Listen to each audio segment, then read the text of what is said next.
Alright, we're in video 2 of the test 2 review. So here we're using the quadratic formula. And so first of all, I would write it down. X equals minus b plus or minus square root b squared minus 4ac all over 2a. So you've got to know the quadratic formula. So now here you know a is 2, b is negative 2, and c is 5, so let's plug those in.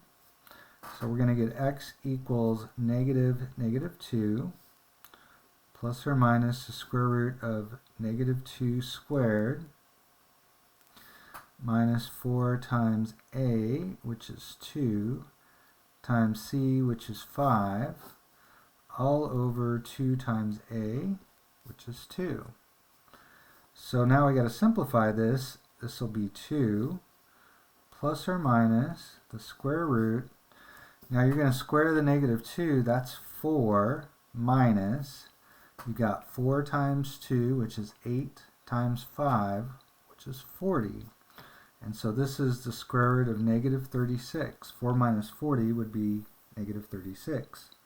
And that's all over 4. Now keep in mind the square root of negative 36 is 6i.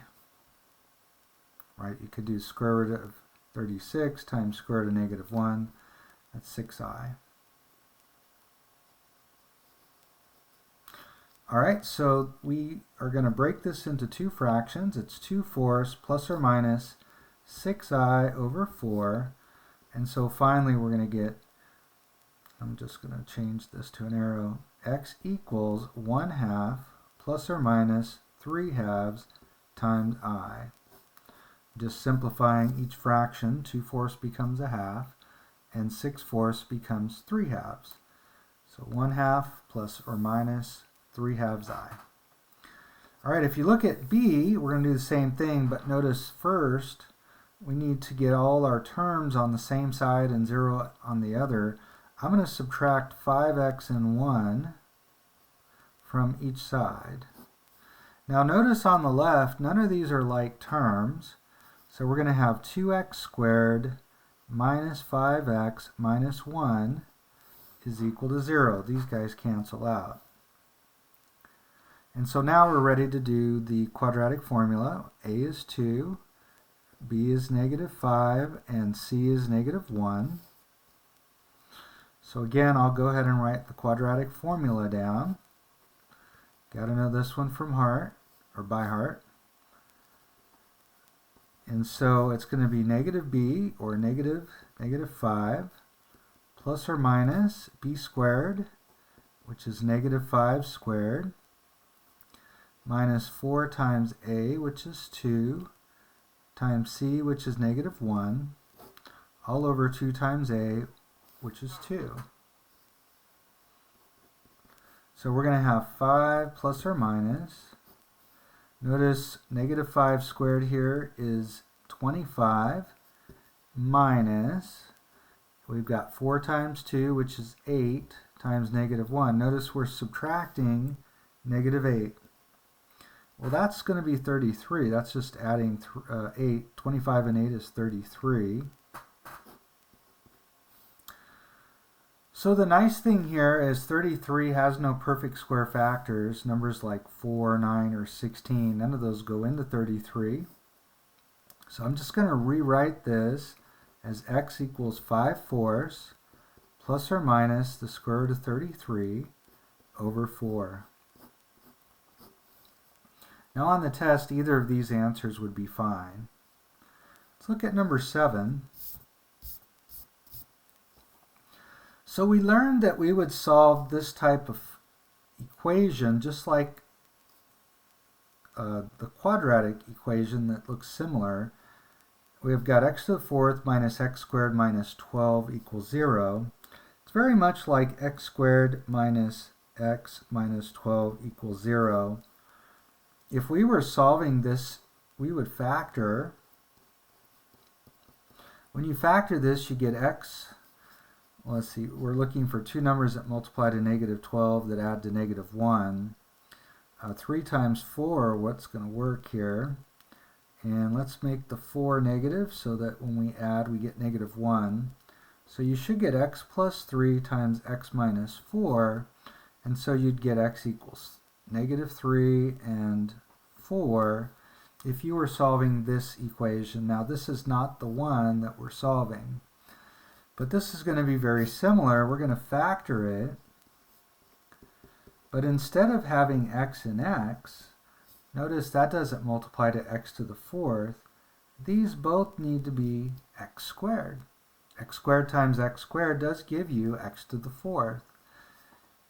And then we're looking for two numbers that multiply to negative 12 and add to negative 1, which is just what we did here. And so we're going to use plus 3 and minus 4. Now here's where things are a little bit different, because when we set x squared plus 3 equal to 0, or x squared minus 4 equals 0, we actually have quadratic equations here. The easiest way to solve these would be to use the square root method. Let's subtract 3 here. We get x squared equals negative 3. And I'll rewrite that. And I'm going to take the square root of both sides. And when we do that, we'll do that plus or minus thing. And so we're going to get x equals, now be careful, this is plus or minus the square root of 3 times I.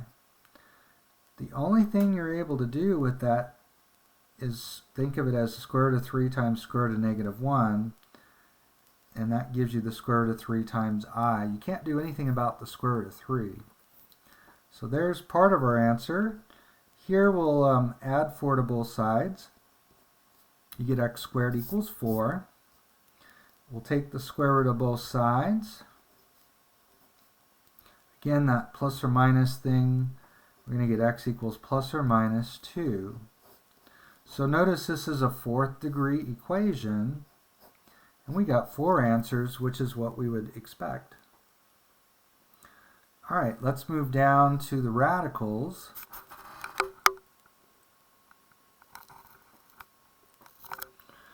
All right, so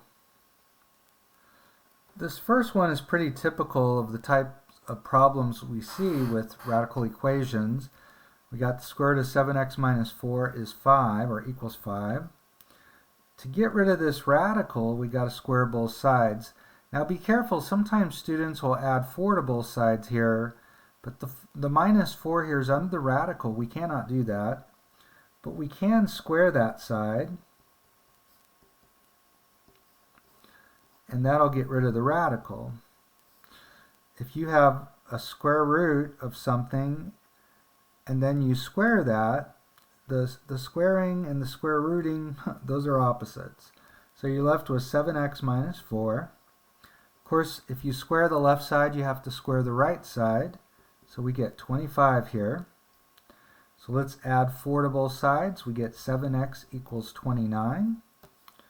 Divide by 7. X is 29 over 7.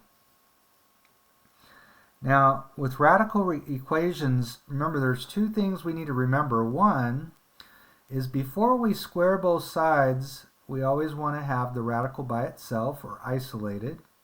And the other thing is we got to check our answers, because sometimes we get answers that don't work. We have to throw them out. So let's do our check. We got the square root of 7 times 29 sevenths minus 4 equals 5. The 7's cancel here. We're left with 29 minus 4. That's the square root of 25. And that does equal 5. And so we're good. All right, let's look at B. Now, because the radical is not isolated, we're going to need to subtract 6 on both sides. We get the square root of 4x minus 9 is equal to negative 4. Now, hopefully when you see that, you recognize the fact that we cannot take the square root of a number and get a negative number. In fact, the smallest number we ever took the square root of was 0. And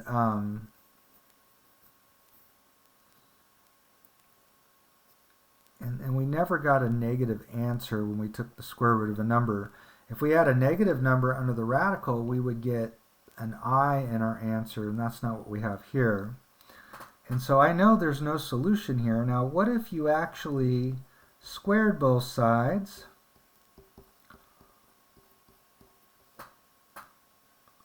You'd get 4x minus 9 is 16. You'd add 9 to both sides.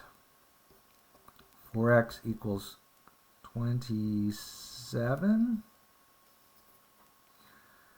25. We'll divide both sides by 4. You get x is 25 fourths.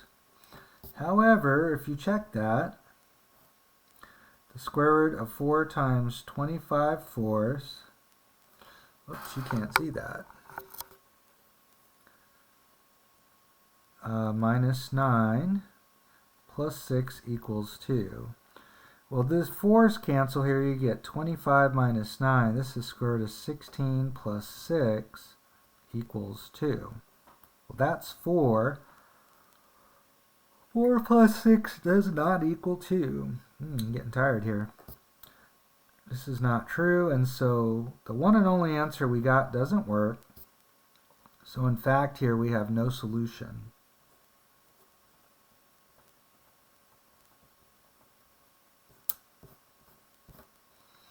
Here we had x is 29/7. All right, let's move on.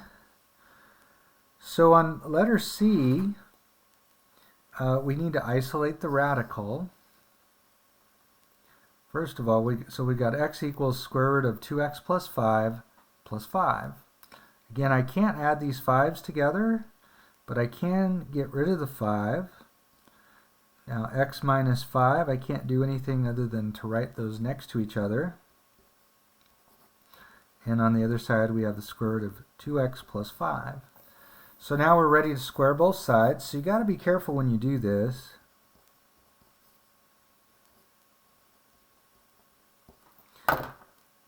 I'm sorry, you're squaring both sides. So we square the right side. We're going to get 2x minus 5, or 2x plus 5. That's the easy part. But you've got to square the left the same way. You've got two terms. This is x minus 5. You square that whole side, you've got to put parentheses around it. Well, x minus 5 squared, that means multiply 2x minus 5's. So when you FOIL this out,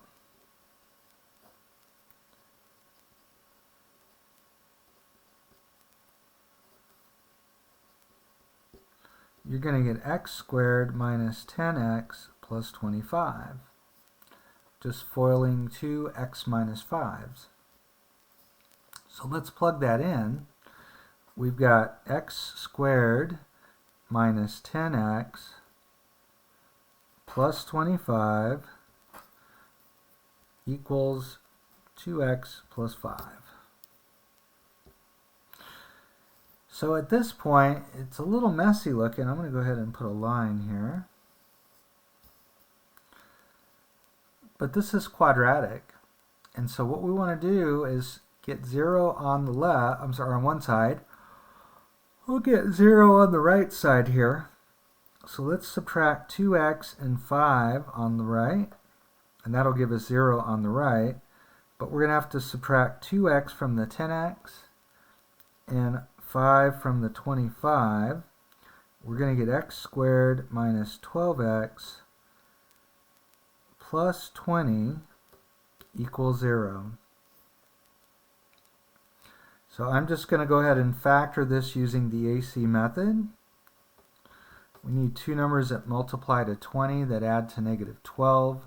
Notice because this is a 1x squared, I'm using my shortcut here. Let's see, 2 times 10, it looks like that's going to be, is that right?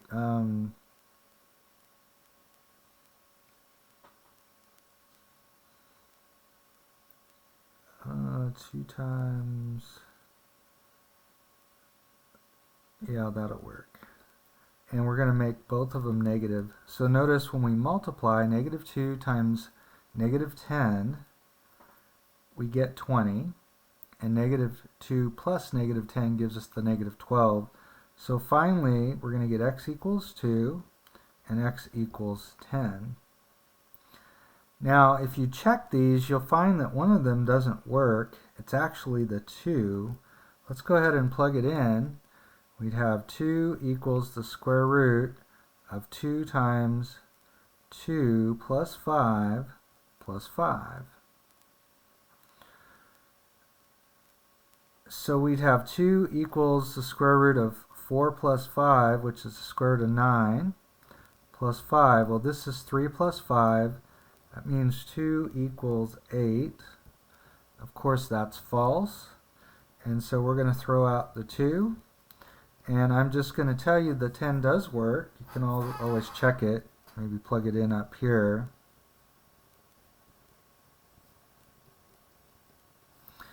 And that does work here. So our solution is just 10 on 8C. All right, last one, and this will be the end of this video here, the second video. So in this case, we have two radicals, and so what we learned is if you do have two radicals, you want to put them on opposite sides. So I'm going to subtract the square root of x plus 5 from each side. So we have the square root of x minus 3 is equal to 4 minus the square root of x plus 5. So we're going to go ahead and square both sides now that we put the radicals on opposite sides.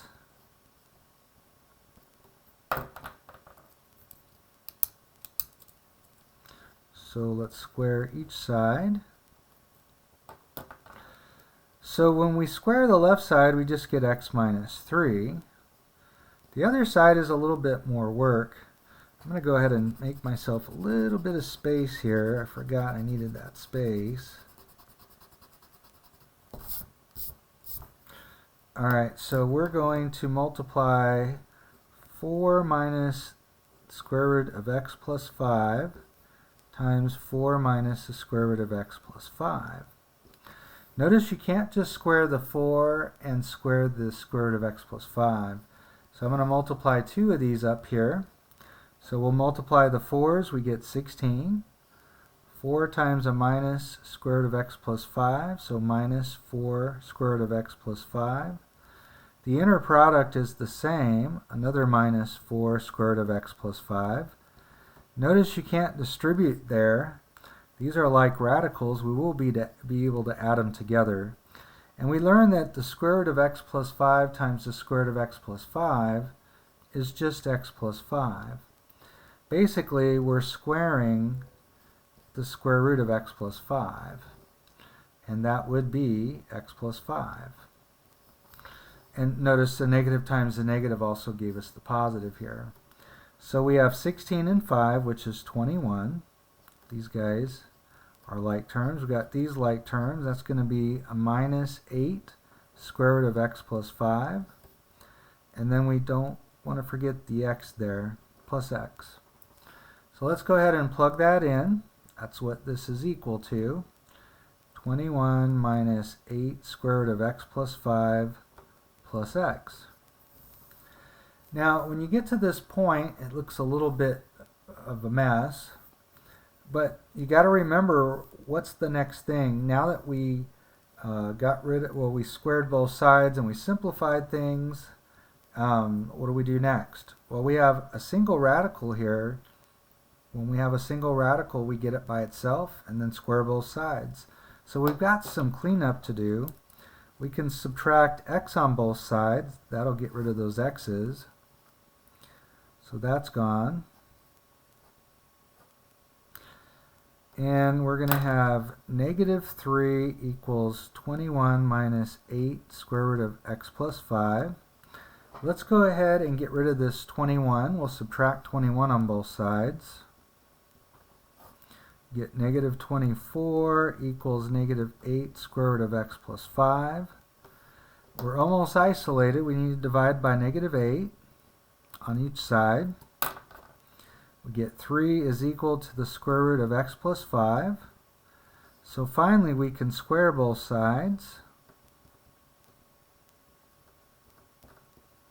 We'll get 9 is equal to x plus 5. And if you subtract 5 on both sides, you get x equals 4. And I'll just tell you that that does check, and actually it's pretty easy to see.